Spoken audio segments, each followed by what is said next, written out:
하나님의 은혜와 사랑이 오늘도 예배 가운데 충만하게 되기를 바랍니다. 오늘 우리에게 주시는 하나님 말씀은 에베소서 2장 11절에서 22절 말씀 되겠습니다. 에베소서 2장 11절에서 22절 말씀, 신약성경 311면에 기록되어 있습니다. 우리 찾으셨으면 자리에서 일어나셔서 함께 하나님 말씀 교독하여 선포합니다. 그러므로 생각하라. 너희는 그때에 육체로는 이방인이요 손으로 육체에 행한 할례를 받은 무리라 칭하는 자들로부터 할례를 받지 않는 무리라 칭함을 받는 자들이라. 그때에 너희는 그리스도 밖에 있었고 이스라엘 나라 밖의 사람이라. 약속의 언약들에 대하여는 외인이요 세상에서 소망이 없고 하나님도 없는 자이더니 이제는 전에 멀리 있던 너희가 그리스도 예수 안에서 그리스도의 피로 가까워졌느니라. 그는 우리의 화평이신지라. 둘로 하나를 만드사 원수된 것 곧 중간에 막힌 담을 자기 육체로 하시고 법조문으로 된 계명의 율법을 폐하셨으니 이는 이 둘로 자기 안에서 한 새 사람을 지어 화평하게 하시고 또 십자가로 이 둘을 한 몸으로 하나님과 화목하게 하려 하심이라. 원수된 것을 십자가로 소멸하시고 또 오셔서 먼데 있는 너희에게 평안을 정하시고 가까운 데 있는 자들에게 평안을 전하셨으니 이는 그로 말미암아 우리 둘이 한 성령 안에서 아버지께 나아감을 얻게 하려 하심이라. 그러므로 이제부터 너희는 외인도 아니요 나그네도 아니요 오직 성도들과 동일한 시민이요 하나님의 권속이라. 너희는 사도들과 선지자들의 터 위에 세우심을 입은 자라. 그리스도 예수께서 친히 모퉁이 돌이 되셨느니라. 그의 안에서 건물마다 서로 연결하여 주 안에서 성전이 되어가고 너희도 성령 안에서 하나님이 거하실 처소가 되기 위하여 그리스도 예수 안에서 함께 지어져 가느니라. 아멘. 오늘은 교회여 예수 안에 하나 되라라는 자의 말씀으로 하나님 말씀 나누겠습니다. 말씀 나누기 전에 한번 여러분 옆에 분들에게 한 번 더 인사 나눴으면 좋겠는데 이렇게 인사했으면 좋겠어요. 당신의 인격이 어떠하든지 끝까지 사랑하겠습니다. 우리 그렇게 한번 인사해 볼까요? 다시 한번 인사 나눌게요. 당신의 인격이 어떠하든지 끝까지 사랑하겠습니다. 왜 그렇게 자신이 없어 하십니까?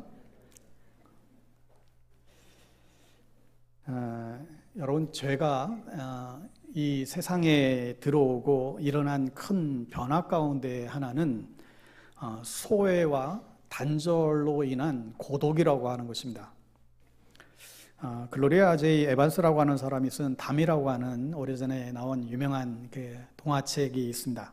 여기 보면 주인공이 자꾸 자신의 삶 가운데에 들어오는 사람들이 너무 불편하고 이제 부담스러운 거예요.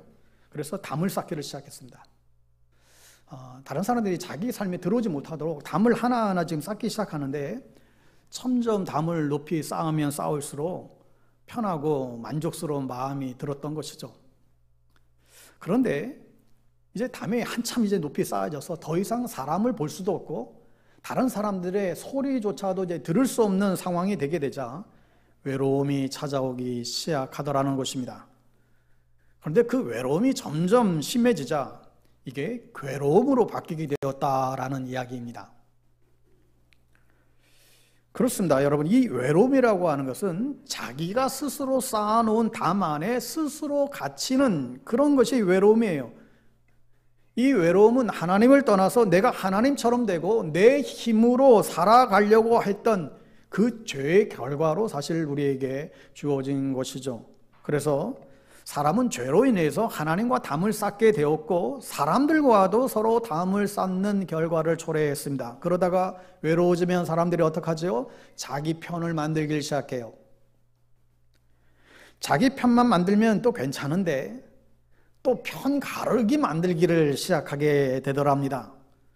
분리하고 나누고 배척하고 싸움을 일으키는 거예요. 그래서 이 소외와 이 단절이 심해지게 되고 스스로 불행에 빠지게 되는 일들이 우리 인간 사이에 늘상 벌어지는 일들입니다.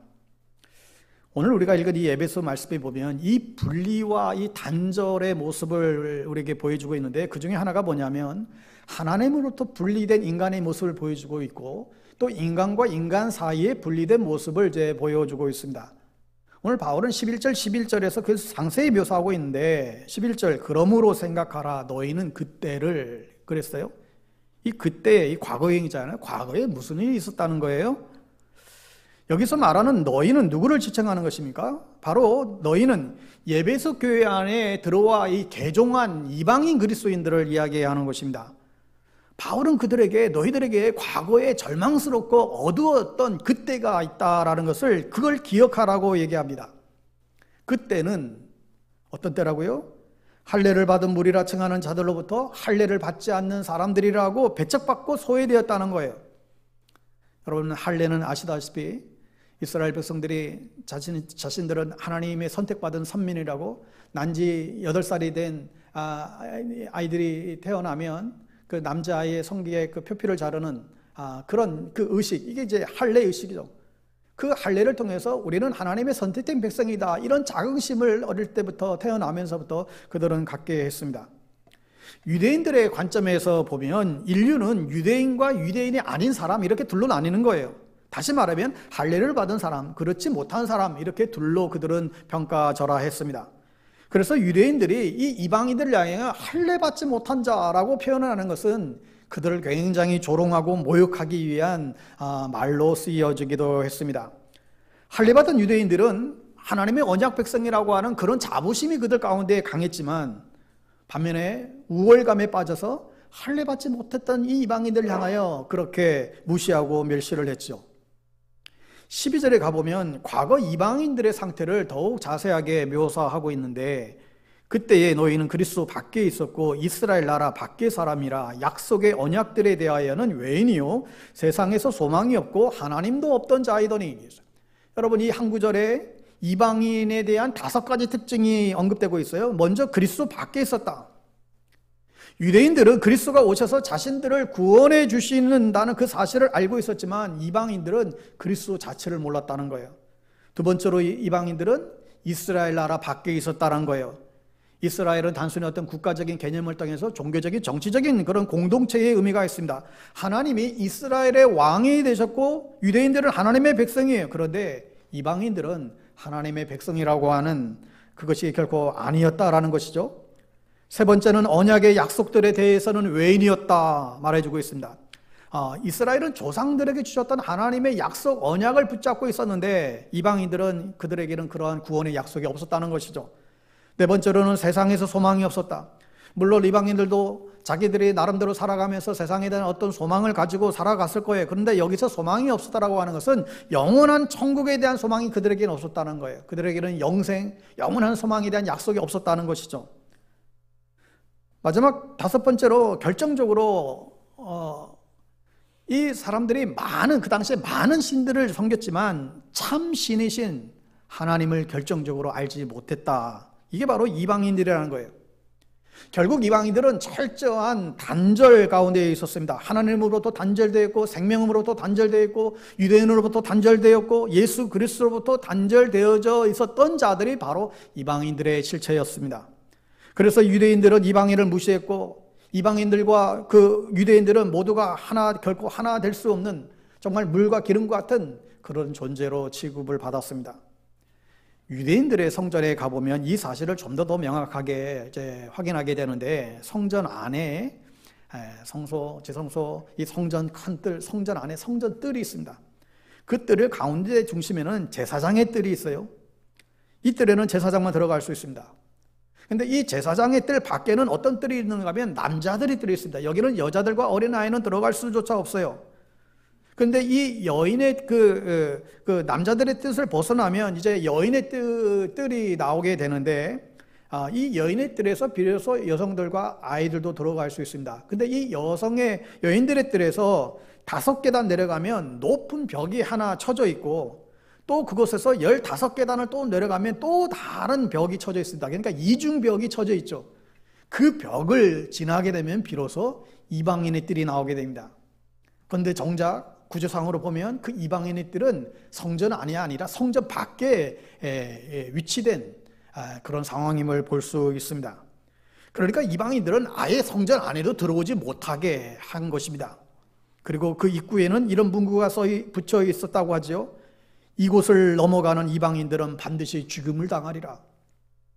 그러니까 이것이 지금 유대인들과 이방인들 사이에 지금 있는 간격인 것을 알 수 있습니다. 철저히 하나님으로부터 또 유대인들로부터 소외되어 단절되어 있었던 이방인들이 그랬던 이방인들이었는데 지금은 놀랍게도 지금 에베소 교회 안에 지금 함께 들어와 있다는 거예요. 당시 상황이나 종교적으로 문화를 봤을 때는 결코 있을 수 없는 엄청난 일이 아닐 수 없죠. 개종한 유대인들과 함께 그 신앙생활을 할 뿐만 아니라 하나님의 구원을 받는 자녀가 되었다는 거예요.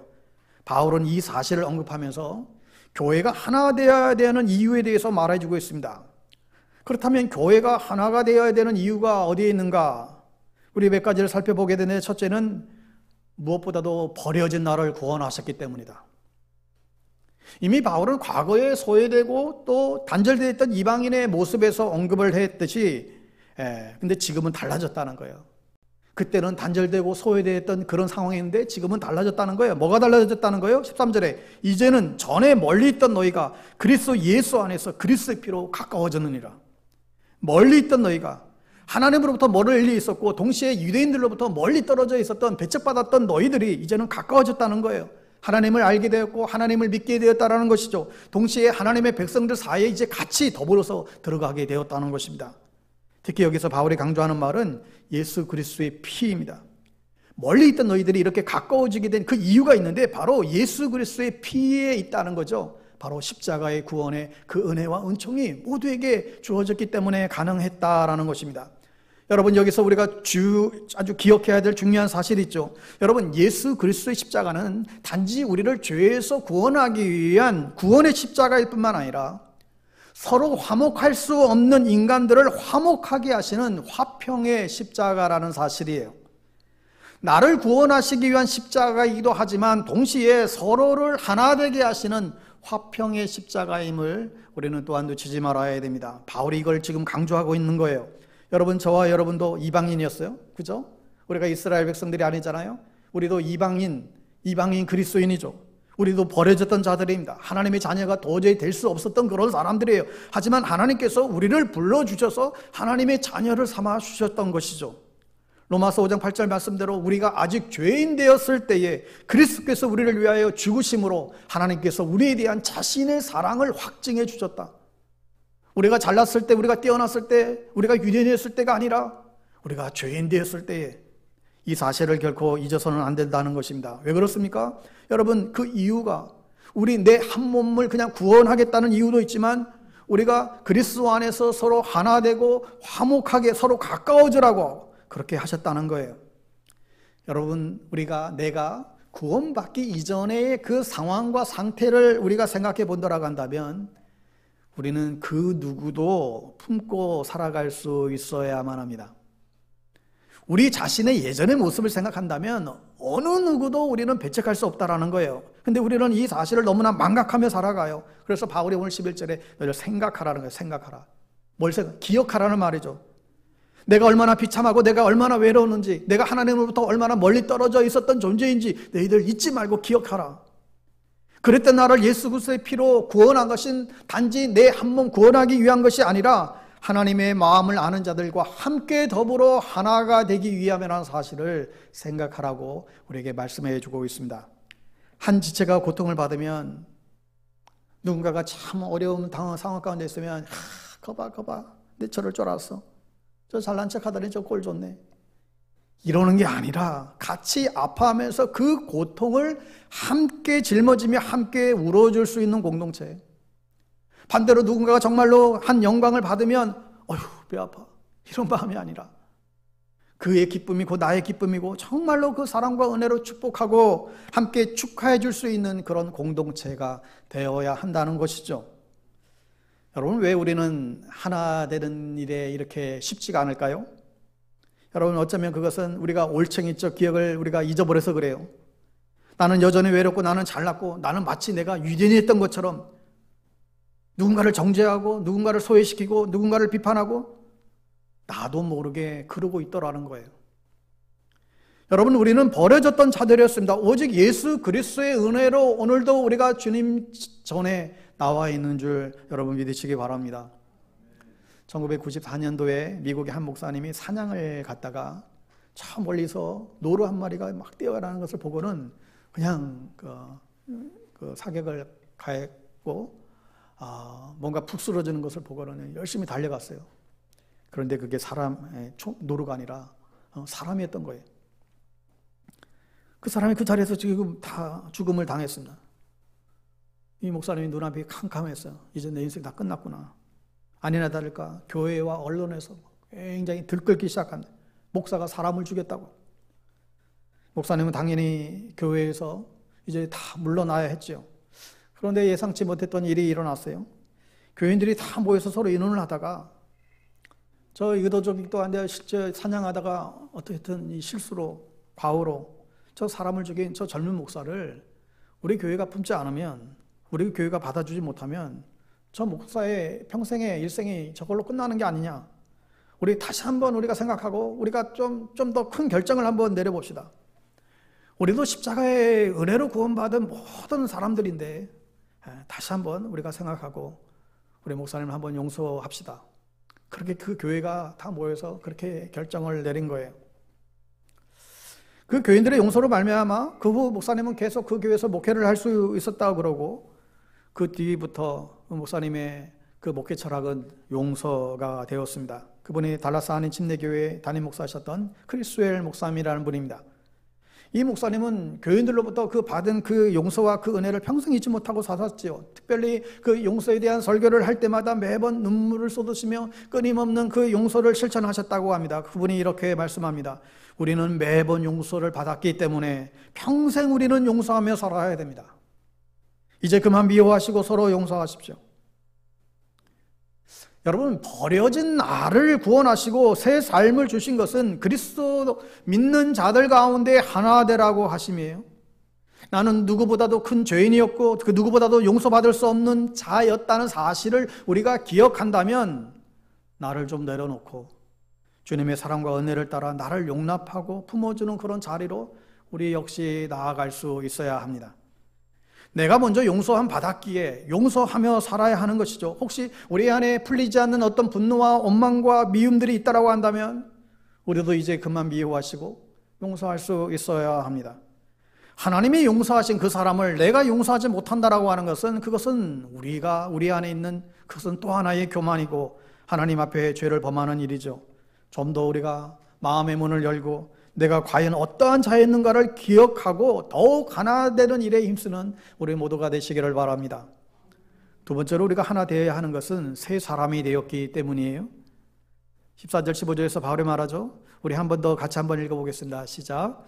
그는 우리의 화평이신지라 둘로 하나를 만드사 원수된 것 곧 중간에 막힌 담을 자기 육체로 하시고 법조문으로 된 계명의 율법을 폐하셨으니 이는 이 둘로 자기 안에서 한 새 사람을 지어 화평하게 하시고.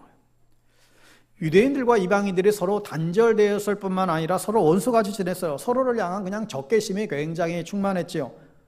하나님이 선한 목적으로 그 율법을 주셨지만 인간들은 그 율법을 지키는 자신들과 그 율법을 지키지 않았던 사람들을 분리하기 시작했고 자기 자신들의 그런 우월감, 그런 그릇된 생각에 빠지게 되었습니다. 그래서 서로를 향해서 서로 금긋기를 하고 적대감을 만들고 있었다는 것이죠. 바울이 예수께서 율법을 폐하셨다라고 하는 것은 율법에 나타난 하나님의 그 선하신 의도를 폐하셨다는 것이 아니라 이 율법을 지키느냐 안 지키느냐 이것을 따라서 이방인과 유대인들을 분리했던 그 잘못된 그 적대감을 불러일으켰던 그 잘못된 그 모습 때문에 그 율법을 폐하셨다라고 또 설명을 합니다. 그리고 이 둘이 예수 안에서 한 새 사람을 창조하시고 화평케 하셨다라고 말하는 것이죠. 그러면 여러분 여기서 말씀하는 한 새 사람이라고 하는 것은 무엇을 의미하는 것일까요? 여러분 이 한 새 사람이라고 하는 것은 이방인과 유대인들이 모여서 하나를 이룬 새 사람, 결국 뭐를 맡아요? 뭐를 가리키는 거예요? 바로 교회를 가리키는 거예요. 세 사람을 만드셨다. 그 교회를 만드셨다라는 것입니다. 그런데 이 세 사람, 이 교회의 특징은 하나됨과 서로 화평하고 서로 화해하는 데에 있다라는 것입니다. 그래서 바울이 18절까지 이어지는 말씀에 보면 화평, 평안이라 말을 반복하여 강조하고 있습니다. 여러분, 그러므로 하나님이 만드신 교회의 특징이 뭐라고요? 화평으로 하나 되는 데에 있습니다. 그 전까지는 유대인과 이방인들이 서로 적대감으로 차별과 분리의 단절이 존재했지만 이제 교회 안에 그 모든 것들이 다 사라져버리고 하나 되는 일만 남았노라고 바울은 말하고 있습니다. 여러분, 그러면 과연 우리는 하나됨을 이루고 있는가? 우리는 하나인가? 다시 한번 우리 스스로에게 질문해 보게 되지요. 교회가 하나됨이 근본이라고 한다면 과연 우리는 하나된 모습을 가지고 있는가? 오래전에 그 감자탕 교회라고 유명했던 광영교회 조연산 목사님이 계세요. 그분이 초창기 개척하실 때 가만히 보니까 교인들이 그렇게 자주 싸우더라는 거예요. 왜 이렇게 싸우나 싶어서 한번 교인들이 물어봤더니 그 교인들이 하는 말이 잘해보려고 싸운다는 거예요. 목사님 너무 신경 쓰지 마세요. 우리 다 지금 좀 잘해보려고 지금 싸우는 겁니다. 그러더래요. 그래서 가만히 보니까 잘못되려고 싸우는 사람은 경우는 한 번도 없더래요. 정말 다 잘해보려고 싸우는 거예요. 그래서 목사님이 성도를 모아놓고 이렇게 한 번은 얘기했답니다. 그럼 이제 우리 앞으로 잘하지 맙시다. 잘하려고 싸울 거라면 차라리 우리 잘하지 말고 우리 그냥 싸우지도 맙시다. 그게 낫지 않겠냐고. 여러분, 잘해보려고 하는데 왜 싸움이 일어나는 것입니까? 나름대로 잘해보려고 하는데 왜 그래요?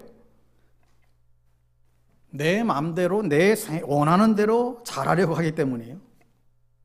내 뜻이 관철되어져야 되고 내 주장이 이루어져야 한다는 것입니다. 그러니까 자꾸 잘하려고 하는데 싸움이 일어나요. 미국 테네시주에 오른발 교회라고 있다고 합니다. 오른발 교회, 교회 이름이 오른발 교회라고 해요. 근데 이런 이름을 가진 배경이 있다는데 이 교회의 특징은 성찬식도 중요하겠지만 특별히 세족식을 굉장히 중요하게 여겨서 늘 이제 특별한 의미가 있는 날이면 늘 세족식, 또 고난주간에도 늘 세족식을 그렇게 했다고 그래요. 근데 목사님이 세족식을 할 때 교인들이 세족식을 하는데 그 왼발부터 교인들의 시켜줬다고 합니다. 근데 한 번은 한 집사님이 세족식을 마치고 목사님께 충고를 하더래요. 목사님, 왜 오른발부터 씻겨주지 않고 왼발부터 늘 씻겨주십니까? 오른발이 먼저입니다. 다음부터는 오른발부터 씻겨주세요. 그러더라는 거예요. 아니, 이 목사님은 가만히 생각해 보니까 이게 무슨 성경적인 근거가 있는 것도 아니고 한 집사가 목사를 가르치는 느낌도 들고 해서 괜히 좀 괘씸한 생각이 이제 들었나 봐요. 그래서 그 다음에 순서가 되었는데도 불구하고 다음 세족식 때도 그 얘기를 무시하고 왼발부터 씻겼답니다. 그러자 이 화가 난 집사님이 사람들을 막 자기를 무시했다고 교인들을 선동해서 교회를 끌고 나가서 교회를 세우는데 그 이름이 오른발 교회가 됐다는 거예요. 이게 진짜 있는 얘기인지 모르겠지만 여러분, 근데 사실 우리 주변에 비슷한 상황의 일들이 우리 주변에도 종종 일어날 가능성이 있습니다. 왼발이 먼저냐 오른발이 먼저냐 이게 무슨 뭐 논란이 있고 아무런 상관이 없는 일인데 정말로 중요한 것은 십자가의 복음이고 정말로 중요한 것은 예수님이시고 서로를 배려하지 않는 그 다친 마음이 그 작은 차이가 결국은 그런 분쟁을 낳고 말았다는 거예요. 여러분, 어느 교회든지 교회의 본질적인 사명, 복음으로 교회를 새롭게 세상을 이롭게 하는 이 사명을 잃어버리게 될 때 엉뚱하고 사소한 일에 목숨 걸게 돼요. 교회가 존재하는 이유가 뭐예요? 교회가 교회를 위해서 존재하는 게 아니에요. 교회는 세상을 위해서 존재하도록 우리는 부름을 받았습니다. 그런데 여기에 집중하지 않으면 사소한 것에 목숨을 걸어요. 교회를 위해서 목숨을 건다니까요. 직분에 목숨을 걸고 자리에 목숨을 걸고 명예에 목숨을 걸고 자존심에 목숨 걸어요. 톰 네이너 목사님이 지은 죽은 교회를 부검하다라고 하는 알려진 책이 있는데 여기 이분이 12가지 여러 가지 그 내용들을 이제 점검하고 있는데요. 한때 굉장히 많은 성도들이 모였던 그 교회들이 지금을 막 거의 문을 닫게 되는 그런 지경까지 이르게 된 교회들을 다 분석을 한 거예요. 근데 그 죽은 교회들의 가장 큰 공통점 중에 하나가 뭐냐면 어떤 변화도 한사코 거부했다는 거예요. 그 교회들은 늘 해오던 방식을 고수하며 이제 싸웠다는 것입니다. 변하지 않으면 무너진다는 그 경고들을 그들은 이제 도외시한 것이죠. 여러분, 과거를 존중해야 됩니다. 과거는 역사는 우리가 그 역사 나름대로 우리는 존중해야 됩니다. 현재는 과거의 산물이잖아요. 그러나 과거 속에 우리가 갇혀 살게 되면 결코 되지 않습니다. 사소한 것에 목숨 걸게 되고 본질적인 것을 정말 집중해야 되는데 그러지 못하게 된다는 거예요.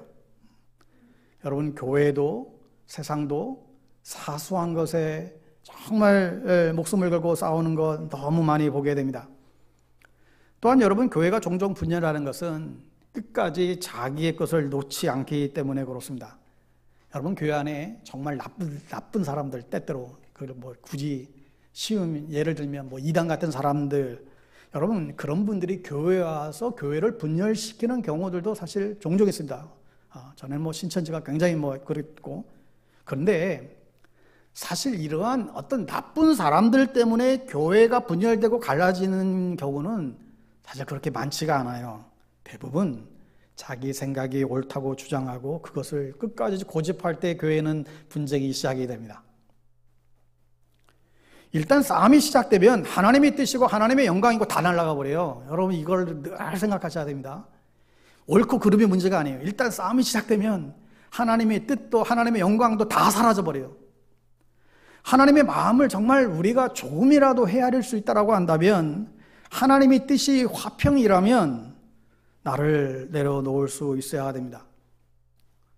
어느 교회 성도님이 자기 교회는 왜 이렇게 문제 많은 사람들로 모였니? 자기도 좀 문제 없는 평안한 그런 교회 다니고 싶노라고. 그래서 제가 그랬어요. 충분히 이해는 가는데 아마 다른 교회 가셔도 꼭 비슷한 사람들 꼭 있을 거라고. 교회는 깨어진 사람들의 모임이잖아요. 죄인들의 공동체잖아요, 흔히. 그러니까 어디 가나 다 부족한 사람들 다 있기 마련이죠. 그러니까 어차피 부딪힐 거 지금 섬기는 교회에서 부딪히세요. 혹 설령 정말 그런 사람이 있다면 그야말로 당신이 그 교회에 있어야 될 이유입니다. 왜 그래요? 하나님은 다들 성격도 좋고 매너도 좋고 배려심이 많고 참 신앙이 성숙한 사람들 그 틈에서 신앙생활 하기를 원하는 것보다 때때로는 굉장히 거칠고 정말 뭐가 나고 배려심도 없고 거칠은 사람들이 그 가득한 그 교회 안에서 자기 자신을 스스로 깎아 내려가며 그렇게 다듬어지며 하나님의 사람으로 예수님의 성품으로 그렇게 세워져 가는 것을 주님은 더 기뻐하실 것이라고. 사랑하는 여러분, 우리는 주 안에서 새 사람입니다. 한 분 한 분의 새로운 공동체 교회라는 거예요. 교회는 하나님의 뜻을 따르는 그리고 나타내는 공동체입니다. 교회로서 하나 되라고 하신 이 하나님의 그 사명을 기억하고 저와 여러분이 주 안에서 하나 되는 화평케 되는 그 사명을 잘 살아낼 수 있게 되기를 바랍니다. 마지막 세 번째로 하나됨의 이유는 하나님의 권속이 되었기 때문이죠. 19절에 보세요. 그러므로 이제부터 너희는 외인도 아니요 나그네도 아니요 오직 성도들과 동일한 시민이요 하나님의 권속이다. 이 권속이라고 하는 말, 이 오이케오라는 말인 이 집안 식구들이에요. 이 가족보다도 조금 더 확대된 집안에 들어있는 모든 외인들, 손님들, 또 노예, 종들 다 포함되는 그런 말입니다. 더 중요한 건 누구의 가족이라는 거예요. 우리는 하나님의 패밀리다. 하나님의 가족이라는 거예요. 저와 여러분이 하나님의 가족이 됨을, 멤버됨을 잊지 마시기를 바랍니다. 바울은 모퉁이들 대신 예수 그리스도 안에서 전체 건물이 함께 연결되어져 있다라는 것을 말하고 있고 주 안에서 성전으로 자라가라고 오늘 말씀하죠. 21절, 22절 보세요. 그의 안에서 건물마다 서로 연결하여 주 안에서 성전이 되어가고 너희도 성령 안에서 하나님이 거하실 처소가 되기 위하여 그리스도 예수 안에서 함께 지어져 가느니라. 여기서 기억해야 될 것이요. 성전이 되어가고 그리고 함께 지어져 가느니라. 우리가 하나가 되어야 되는 이유, 하나님의 가족이기 때문에. 여러분, 그렇습니다. 여러분, 우리는 혼자가 아니라는 거예요. 여러분, 함께라는 거예요. 근데 여러분, 함께 하는 것이 이게 쉽지가 않습니다. 함께 하는 게 우리 가야 되는데, 함께가 좋은 것인데 또 함께 하는 게 또 쉽지가 않아요. 늘 경험하지 않습니까? 이 함께 살아간다고 하는 것이 얼마나 어려운 일인지. 부부간에도 함께 살아가는 게 힘든데 얼마나 힘들겠어요. 때로는 나에게 고통도 있고, 때로는 불편하고, 때로는 나에게 아픔도 주기도 하죠. 하지만 함께함으로 말미암아 그 아픔도 그 고통도 이겨낼 수 있다는 사실을 우리는 잊지 말아야 돼요. 함께할 때 하나님이 주시는 그런 은혜지요. 미국 세인트루이스의 피스하우스라고 하는 국제 결혼을 한 여성들을 위한 안식처가 있습니다. 1991년 오래전에 추운 겨울 새벽에 시카고에 그 한 사건이 발생했는데, 언어와 그 문화 차이로 그런 여러 가지 갈등으로 또 그렇게 결혼에 좀 실패했던 한 한인 여성이 있었다고 그럽니다. 근데 그 먼 외지 타국에서 이제 차별받고 쫓겨나고, 그래서 정말 거처할 것이 없이 그렇게 떠돌다가 어느 그 빈 건물에 들어가서 잠을 청하는데, 그 건물을 또 그 관리하시는 분에게 이제 들키게 되자 그 추운 겨울에 또 쫓겨났다고 합니다. 근데 그렇게 쫓겨나서 어디에서 잠을 청해야 될지 헤매고 있다가 그 얼음 바닥에 그 바닥, 얼어붙은 바닥에 소금을 뿌리는 그런 차들 있잖아요. 그 차가 뒤로 후진하면서 그 여인을 치고 그만 숨지고 말았습니다. 바로 이 여성의 죽음의 계기가 돼서 아무런 도움을 받지 못하고 상처받으며 살아가는 그런 사람들, 이중 문화권에 있었던 특별히 그 여성들을 위해서 그런 안식처, 쉼터가 이제 제공이 되었습니다. 그리고 차별과 불이익과 고통을 당하면서도 다른 인종이라고 하는 그런 이유만으로 갈 곳도 없는 그런 사람들이, 여성들이 이제 그곳으로 이제 몰려들기를 시작합니다. 서로를 위해서 격려하고 서로를 위해서 위로해 주기 시작합니다. 서로를 바라보면서 함께 희망을 갖고 다시금 용기를 갖기도 합니다. 그들이 혼자 있을 때는 그냥 피해자에 그냥 불과했지만 함께 모여 고통을 나누고 격려를 나누기 시작했을 때 그들 안에 더 이상 이제는 우리는 실패의 인생이 아니라 새로운 소망을 가진 그런 승리자의 삶으로 그들이 바뀌기 시작했습니다. 여러분, 이것이 교회의 모습이 되어야 하는 거 아니겠어요? 여러분, 이게 바로 함께하는 힘이라고 저는 분명히 믿습니다. 함께하기 때문에 아픔도 주고 괴로움도 주지만 우리는 함께함으로 말미암아 그 아픔과 괴로움을 이겨낼 수 있는 용기와 힘을 우리는 더불어서 제공받게 되는지요. 바울은 또 오늘 말씀 속에서 되어간다, 지어져 간다라는 표현을 썼어요. 여러분, 이 말은 완료형이 아니라 진행형입니다. 무슨 얘기예요? 우리 모두는 완성형이 아니라 진행되어져 가는 존재인 거예요. 목사인 저도 완성된 존재가 아니에요. 저도 목사가 되어져 가는 과정에 있어요. 어느 누구도 완성된 사람이 없습니다. 우리 모두가 다 공사 중이고 되어져 가는 과정 속에 있습니다. 그래서 실수도 많고 또 약점도 때로는 드러나고 또 부끄러운 모습도 서로 간에 그렇게 보여지는 거잖아요. 신학과 또 의학을 접목시킨 김진이라고 하는 정신과 의사가 계세요.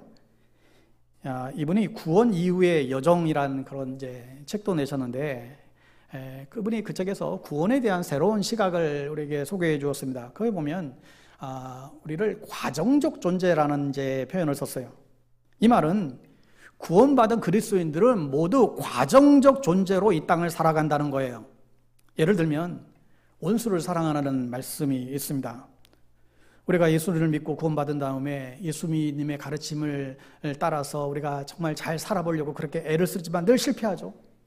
또 노력해보지만 또 똑같은 실패를 우리는 반복하고는 합니다. 그런데 중요한 것은 사실 원수를 사랑하는 일은 결코 온전히 이룰 수가 없다라는 거예요. 이룰 수 없는 목표라는 거예요. 왜요? 우리는 과정적인 존재이고 완성된 존재가 아니기 때문에.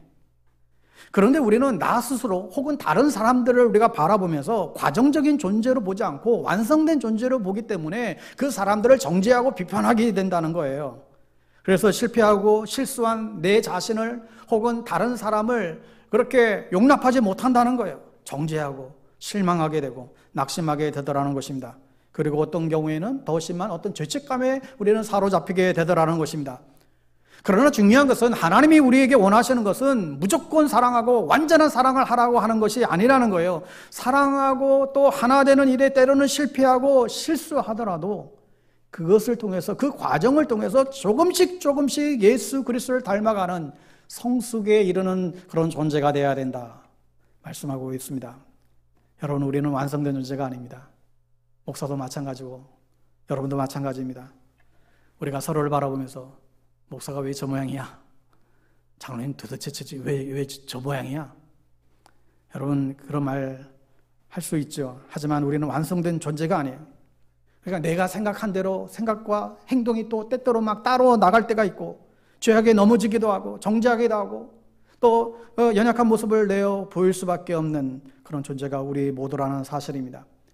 여러분, 우리가 이런 긍휼의 눈으로 나를 바라보고 여러분 서로를 또 그렇게 바라볼 수 있다라고 한다면 우리가 조금씩이라도 좀 더 가까워지지 않을까요? 좀 더 하나 되는 그런 축복을 우리가 경험해 가지 않을까요? 비단 교회에서뿐만 아니라 여러분의 가정에서도, 직장에서도, 일터에서도 여러분 동일하게 서로를 향한 우리의 시각이 조금씩 변화되어지게 되기를 바랍니다.